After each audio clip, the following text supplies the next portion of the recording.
नमस्कार, मी प्रशांत सोनार. हितगुज या कार्यक्रमामध्ये आपलं स्वागत. हितगुज कार्यक्रमाच्या माध्यमातून आपण चर्चा करत असतो विविध आजारांची, त्यांच्या लक्षणांची, प्रतिबंधात्मक उपचारांची आणि विशेषतः आपण मार्गदर्शन घेत असतो ते तज्ज्ञांकडनं, कारण ते गरजेचं असतं. नाहीतर आपण आपले घरच्या घरी जर उपचार केले तर कदाचित ते आजार जे आहेत ते बरे होण्याऐवजी अजून वाढू शकतात. त्यामुळे आपण तज्ज्ञांकडनं देखील मार्गदर्शन घेत असतो. आणि आजचा आपला विषय तसा तर तुमच्या माझ्यासाठी सगळ्यांसाठीच महत्त्वाचा आहे, कारण स्थूलपणा आणि त्यावरील उपचार हा आपला आजचा विषय आहे. आणि यासाठी आपण मार्गदर्शन घेणार आहोत डॉक्टर संजीव ठाकूर सरांचं. सर, कार्यक्रमामध्ये आपलं स्वागत. नमस्कार. नमस्कार. डॉक्टर संजीव ठाकूर हे VMGMC सोलापूर येथील डीन आहेत. त्याचबरोबर डॉक्टर हे BJMC पुण्याचे माजी डीन म्हणून राहिलेले आहेत. त्यांना प्रशासकीय अनुभव हा साधारणतः 24 ते 25 वर्षांचा या क्षेत्रातील आहे. संपूर्ण भारतातील विविध केंद्रांमधून लेप्रोस्कोपिक प्रशिक्षण त्यांनी घेतलेलं आहे. 1996 मध्ये संपूर्ण महाराष्ट्रात लेप्रोस्कोपिक शस्त्रक्रिया सुरू करणाऱ्या पहिल्या व्यक्तींपैकी ते एक आहेत. आणि आतापर्यंत त्यांच्या मार्गदर्शनात साधारणतः 90,000हून अधिक अशा खुल्या शस्त्रक्रिया करण्यात आलेल्या आहेत. 25,000हून अधिक लेप्रोस्कोपिक शस्त्रक्रिया त्यांनी केलेल्या आहेत. बेरियाट्रिक शस्त्रक्रिया तज्ज्ञ, त्याचबरोबर सरकारी सेटअपमध्ये बेरियाट्रिक शस्त्रक्रिया करणाऱ्या पहिल्या व्यक्तींपैकी ते एक नावाजलेले आहेत. भारतातील हायटस हर्निया, हृदयातून बॉलपेन काढणारी जगातील एकमेव व्यक्ती, पाइल्स टेपलर शस्त्रक्रिया, टेप, इग्वायनल हर्निया या सगळ्या शस्त्रक्रिया, त्याचबरोबर व्हेंट्रल हर्निया या शस्त्रक्रिया ज्यांनी केल्या आहेत ते डॉक्टर आज आपल्यासोबत आहेत. त्यांच्याबद्दल अजून माहिती सांगायची झाली तर त्यांनी लेप्रोस्कोपिक शस्त्रक्रियेमध्ये ICG तंत्रज्ञानाचा जास्तीत जास्त वापर केलेला आहे. कोविड रुग्णांमध्ये सिझेरिन करणारी भारतातील पहिली नामवंत अशी ही व्यक्ती म्हणजे डॉक्टर ठाकूर आहेत. सर, कार्यक्रमामध्ये आपलं पुन्हा एकदा स्वागत. डॉक्टर, साधारणतः बघितलं जातं की स्थूलपणा आला, लठ्ठपणा आला की आणि विशेषतः मधुमेह असेल तर तो खूप त्रासदायक असतो. काय संबंध असतो हा? हे बघा, आपण असं म्हणतो मधुमेह आणि लठ्ठपणा हे जुळ्या भावांसारखे. लठ्ठपणा आला की मधुमेह हा येतो असं जे आपण पुस्तकात असं लिहिलेलं आहे आणि आम्ही हे क्लिनिकलदृष्ट्या बघितलेलं आहे. याला आपण जेव्हा मधुमेह आणि ओबेसिटी म्हणतो त्याला मेटाबॉलिक सिंड्रोम म्हणतो. म्हणजे लठ्ठपणामुळे काय होतं, इन्शुलिन रेजिस्टन्स वाढतो. म्हणजे काय होतं की जे आपल्या शरीरात इन्शुलिन होतं त्याला आपल्या सेल्स किंवा पेशी त्याला फारसा रिस्पॉन्स देत नाही. त्याच्यामुळे जे आपण खातो, शक्यतो कार्बोहायड्रेट असो किंवा काही असो, त्याचं रूपांतर हे शुगर वाढवण्यात होतं. त्यामुळे आपण त्याला इन्शुलिन रेजिस्टन्स म्हणतो. आणि लठ्ठपणा आणि मधुमेह हा एकत्र राहतो आणि म्हणूनच ते एकमेकांशी संबंधित आहेत. तुम्ही म्हणाला साधारण मधुमेह येतो, पण इतर कोणते असे आजार आहे जे या लठ्ठपणामुळे येतात? आपण जर बऱ्याच वेळा बघितलं असेल, आम्ही बऱ्याच पेशंटचा रोज बघत असतो, तर लठ्ठपणा किंवा ओबेसिटी बरोबर मधुमेह आहे. नंतर त्याला आपण हायपरटेन्शन म्हणतो. आपण काल परवा हायपरटेन्शन डे साजरा केलेला आहे. हृदयरोग, त्याच्यामध्ये रक्तवाहिन्या ज्या असतात त्या आकुंचन पावतात, खराब होतात, त्या ब्लॉकेजेस होतात. सांधेदुखी, त्याला आपण ऑस्टिओआर्थरायटिस म्हणतो. त्याला बघा, आता बघितलं सर आपण की नी रिप्लेसमेंटची संख्या किती वाढलेली आहे. स्लिप डिस्क, पाठीचं दुखणं आहे. नंतर ऑब्स्ट्रक्टिव्ह स्लीप ॲपनिया सिंड्रोम, ज्याला आपण घोरणं म्हणतो. रात्री झोपेतून पेशंट उठून बसतो. बरेचसे आपल्याला इन्फर्टिलिटी लॅब सुरू झालेले आहे. वंध्यत्व, आपण जे गर्भधारणात अडचणी येतात आणि बऱ्यापैकी कॅन्सर जे कॉमन हे ओबेसिटीने वाढतं. डॉक्टर, साधारणतः या लठ्ठपणाचं व्यवस्थापन करण्याचे काही मार्ग आहेत का, कोणते पर्याय आहेत का, आणि त्याचे लॉंग टर्म परिणाम काय होतात? हे बघा, आपल्याला कुठली गोष्ट एक परमनंट सोल्युशन हवं असतं. तर कुठलेही जेव्हा आपल्याकडे आजार किंवा काही इश्यूज येतात तेव्हा आपण त्याला बेसिकली एक डाएट, कुठले आपला चौरस आहार पाहिजे. शक्यतो कमीत कमी कार्बोहायड्रेट्स आणि गुड अमाऊंट ऑफ प्रोटीन घेतलं पाहिजे. साधारणतः आपण म्हणतो 1 ग्रॅम पर kg ऑफ एवढं प्रोटीन दिवसाला घेतलं पाहिजे. एकदा आहार आणि जंक फूड जे बसतो किंवा आपण TV समोर फ्राईड चिप्स वगैरे खातो हे बंद केलं पाहिजे. दुसरं आहे व्यायाम. हा रोज अर्धा तास एरोबिक व्यायाम केला पाहिजे. पायी चालणं आहे, स्विमिंग आहे, सायकलिंग आहे, जिने चढ उतरणं आहे, किंवा जे तुमची कामं आहे स्वतः आपण चालून कोणती करा. म्हणजे थोडक्यात कुठली गोष्ट हवी असेल तर दूध आणायचं असेल किंवा तुम्हाला काही गोष्टी आणायच्या असतील पाहिजे, शक्यतो डोंट यूज द व्हेकल्स. नंतर काही औषधं आली बाजारामध्ये की ज्याच्याने भूक कमी मंदावते, पण शक्यतो आपण औषधांचा उपयोग करू नये, पण ज्याच्याने फायद्यापेक्षा साईड इफेक्ट जास्त येतात. आणि लास्ट जो काही ऑप्शन आज आपल्याकडे अवेलेबल आहे त्या शस्त्रक्रिया. बऱ्याचशा शस्त्रक्रिया आपल्या देशात होतात. त्याचा बऱ्यापैकी जो आपण दीर्घकालीन वेट लॉस म्हणतो तो शस्त्रक्रियेने होत असतो. तुम्ही शस्त्रक्रियांचा उल्लेख केला तर आपल्याकडे देखील एक ती शस्त्रक्रिया सर्रासपणे वापरली जाते बोलताना आमच्याकडनं की बेरियाट्रिक शस्त्रक्रिया म्हणजे ही नेमकी काय असते, कशासाठी असते? हे बघा, आपण आता आमच्याकडे प्रूफ डॉक्युमेंट आहे, आमचे रिसर्च पेपर्स पण आहेत. त्यांनी सगळं सांगितलेलं आहे की जर तुम्ही मेटाबॉलिक सर्जरी किंवा बेरियाट्रिक सर्जरी किंवा लठ्ठपणा किंवा स्थूलपणा कमी करायचे ऑपरेशन जर केलं तर नक्कीच आमच्याकडे जे पेशंट मधुमेहाचे ते ड्रग्स फ्री किंवा इन्शुर फ्री झालेले आहे. याचं कारण असं आहे की जसं जसं वेट लॉस होतो तसं इन्शुलिन सेन्सिटिव्हिटी ही वाढते. दुसरं असं आहे की या वेट लॉसमुळे आपल्या आणि या सर्जरीमुळे काही हार्मोन्स तयार होतात. आपण GPL6 हे बरेचसे हार्मोन्स आहेत, जास्त डिटेल जाणार नाही. त्या हार्मोनने आपलं शुगर नियंत्रणात राहते. इन्क्रेटिन लाईक इफेक्ट असा म्हणतो आपण. म्हणजे याचा अर्थ असा आहे की ओव्हरऑल तुमची इन्शुलिन सेन्सिटिव्ह वाढते आणि शुगर कंट्रोल होते. दुसरं आपण ब्लड प्रेशर, कॉमन गोष्टी आहेत. ब्लड प्रेशर हे का वाढतं हे आपण आधी मी तुम्हाला बोललो आहे की एकदा ओबेसिटी झाली की इन्शुलिन रेजिस्टन्स वाढला की हायपर इन्शुलिनमिया स्टेट म्हणजे काय असतं, इन्शुलिन लेवल खूप वाढतं शरीरात. त्याच्याने काय होतं की आपल्या शरीरामध्ये मीठ आणि पाणी हे जास्त वेळ राहतं, म्हणजे ब्लड व्हॉल्यूम वाढतो, ब्लड प्रेशर वाढतं. दुसरं आहे, एकदा इन्शुलिन लेवल वाढले की त्या रक्तवाहिनीला अटॅक करतात आणि त्या आकुंचन पावतात. त्यामुळे रक्त विसरणाला त्रास होऊन ब्लड प्रेशर वाढतं. अल्डोस्टेरॉन हार्मोन हे वाढतं. म्हणजे ज्या बऱ्याचशा गोष्टी आहे ह्या वाढतात. एकदा आपलं वजन कमी झालं की हे सगळे इफेक्ट जाऊन पेशंटचं ब्लड प्रेशर कमी होतं. आणि आम्ही बघितलेलं आहे की नक्कीच त्याचं ब्लड प्रेशर हे 3 ते 4 महिन्यात पेशंट विदाउट गोळ्या झालेला आहे. तिसरं आहे, आपण ऑब्स्ट्रक्टिव्ह स्लीप ॲपनिया सिंड्रोम म्हणतो की रात्री घोरतो. हे कोण सांगतं तर बायको सांगते की मला झोप लागत, ते माझे मिस्टर घोरत असतात. किंवा आपण बघा की ते दिवसा झोपतात म्हणजे आता रात्री झोप मिळालेली नाही आहे. तर काय होतं की जाडी वाढली, स्थूलपणा वाढला तर आपल्या फॅरिंग्सभोवती जरा फॅट वाढते आणि झोपेमध्ये ते पडजीप पडते आणि जे विंड पाईप किंवा आपण ज्याला जिथून आपला श्वास जातो येतो करतो त्याला प्रेशर वाढतं आणि त्याला ऑक्सिजन लेवल कमी होतात आणि तो उठून उभा राहतो. आपण बघितलं असेल बऱ्याचशा ॲड येत आहे की IVF किंवा वंध्यत्व कमी करा. तर आमचा असा अनुभव आहे की लठ्ठपणा हे एकमेव ही गोष्ट आहे 80% की हे वंध्यत्वाबरोबर असतं. तर आपण लठ्ठपणा कमी केला कशाने? औषधाने करा, व्यायामाने करा, डाएटने करा, एक्सरसाइज करा. हार्मोन इम्बॅलन्स म्हणजे थोडक्यात फिमेल्समध्ये ओव्हम कमी होणे किंवा माणसाने स्पर्म्स आणि बरेचसे हार्मोन इम्बॅलन्स झाल्यामुळे तुम्हाला इन्फर्टिलिटी होते. बरेचसे पेशंट तुम्ही ॲड बघा, जॉईंट रिप्लेसमेंट वाढलेलं आहे. मूळ कारण हे वजन वाढलेलं आहे. वजन कमी केलं तर आपल्या जॉईंट रिप्लेसमेंटची गरज कमी राहते आणि ओव्हरऑल एक तुम्ही बघा बेडअप माणूस येतो आहे, त्याचा ॲपियरन्स बघा आणि आपला ॲपियरन्स बघा.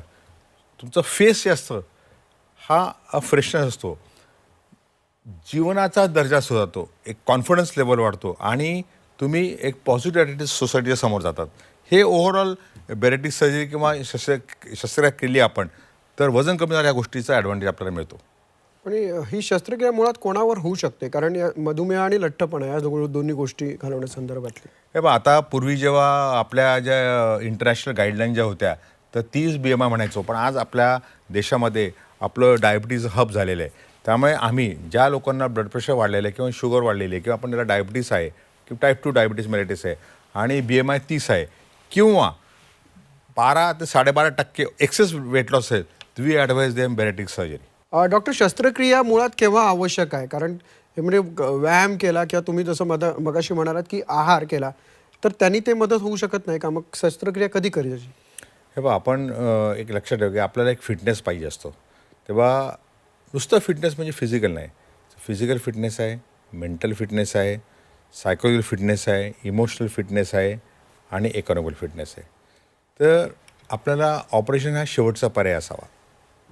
जर एखाद्या व्यक्तीने, पुरुषाने किंवा स्त्रीने जर योग्य व्यायाम केला, योग्य आहार घेतला आणि काही प्रमाणात जर औषधांचा उपचार केला आणि त्याचा वेट लॉस जर दायी झाला किंवा त्याला डाएटवर कंट्रोल ठेवता येत नाही, व्यायाम करता येत नाही, कारण स्थूल एवढा असतो तो चालू शकत नाही, त्याला दम लागतो, त्यावेळेला आम्ही पेशंटला बेरियाट्रिक सर्जरी किंवा लठ्ठपणावरची ऑपरेशन आहे ते आम्ही त्याचा सल्ला देतो. कुठलीही सर्जरी म्हटली की थोडीशी मनात धाकधूक असते. मग बॅरिएट्रिक शस्त्रक्रिया ही किती सुरक्षित आहे किंवा यात काही धोके आहेत का? कुठले आहेत?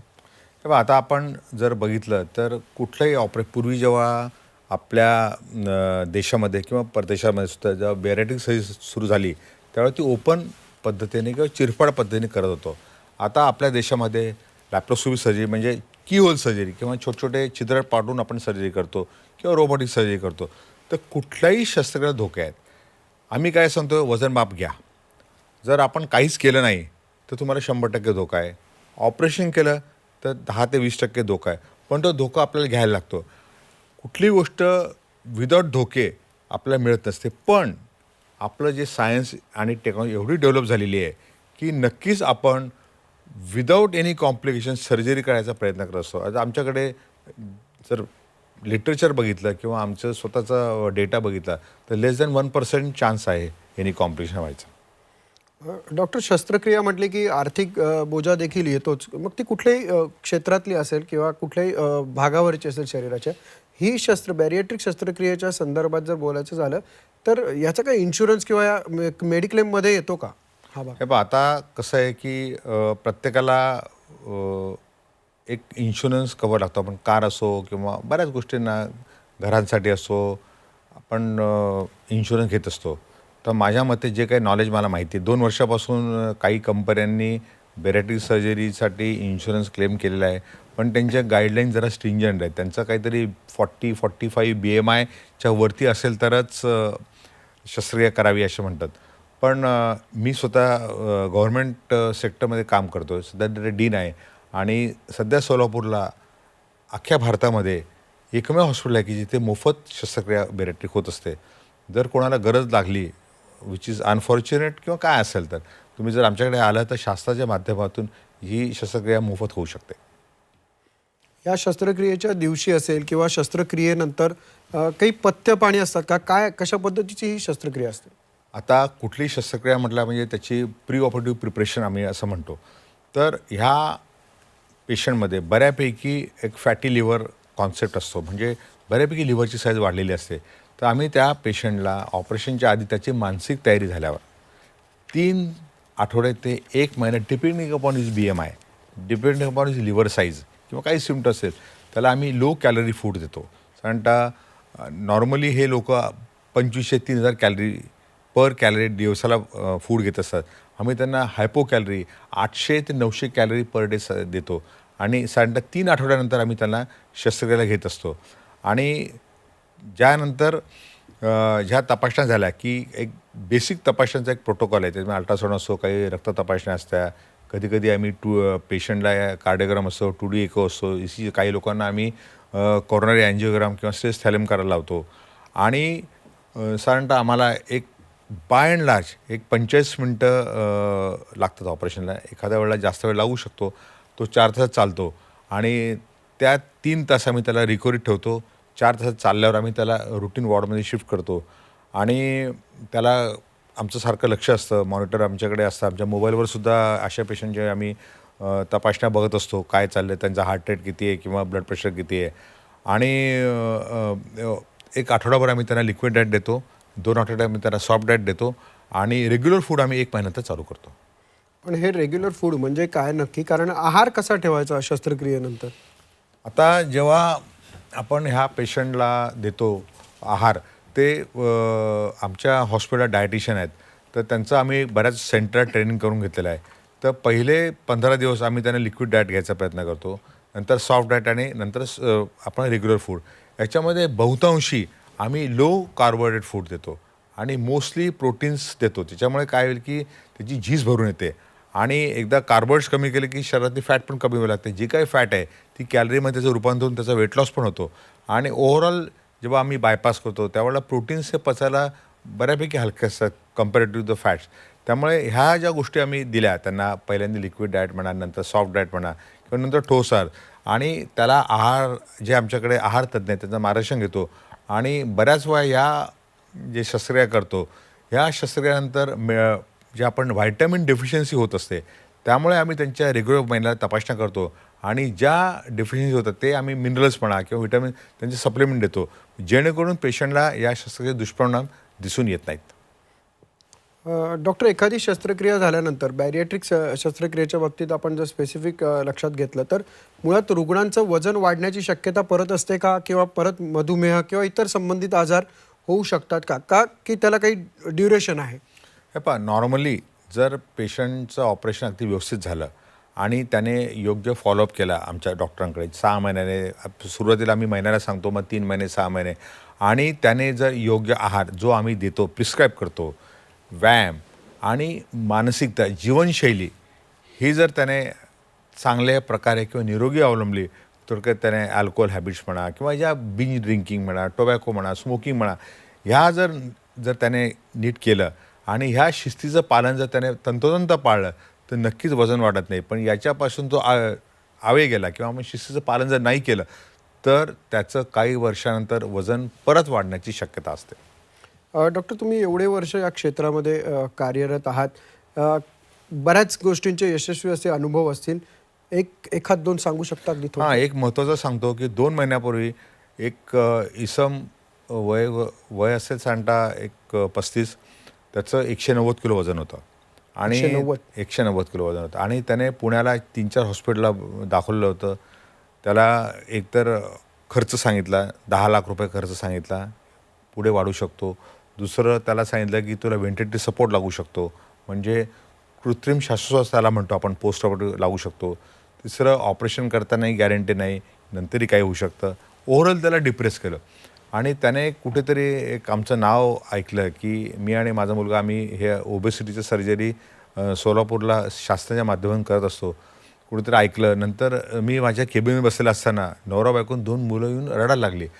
म्हणजे असं माझ्याकडे काही विद्यार्थी किंवा असं डीन म्हणून ॲडमिनिस्ट्रेटिव्ह काम बऱ्यापैकी असतं. म्हटलं असे एक कपल आणि त्यांची मुलं रडतात काय? तर त्याचं म्हणणं की या आजारामुळे आम्ही कंटाळलो, आमचं दैनंदिन जे जीवन आहे ते अशक्य झालेलं आहे. म्हणजे लोक आमच्याकडे बघतात, म्हणजे माझ्या विद्रुपता किंवा बेडब हसतात, माझ्याकडून काम होत नाही, माझ्याकडे 2 लहान मुलं आहे, यांचं मी कसं भागवू?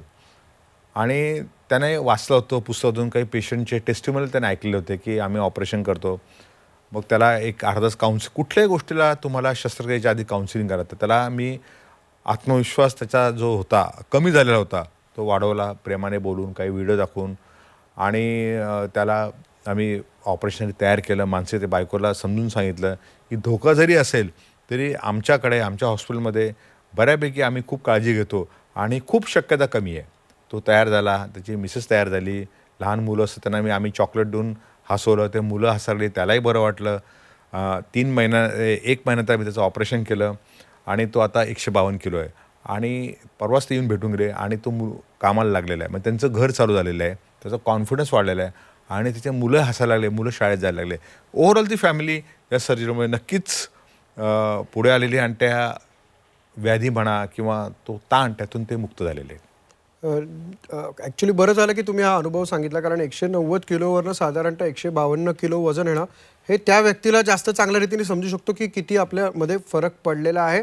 आणि मुळात प्रेक्षकांनो, डॉक्टरांनी जे सांगितलेलं आहे त्यामुळे एक नक्की आहे की कुठलाही आजार झाला असेल, विशेषतः आपल्यातला स्थूलपणा जरी जास्त असेल तरी निराश व्हायचं कारण नाही. त्यावर विज्ञान आणि तंत्रज्ञान एवढं प्रगत झालेलं आहे, त्याचबरोबर डॉक्टरांचं कौशल्य असतं की आपण त्यावरती उपचार घेऊन बरे होऊ शकतो. तो आजार जो त्रास होतो आहे तो आपण निश्चित कमी करू शकतो.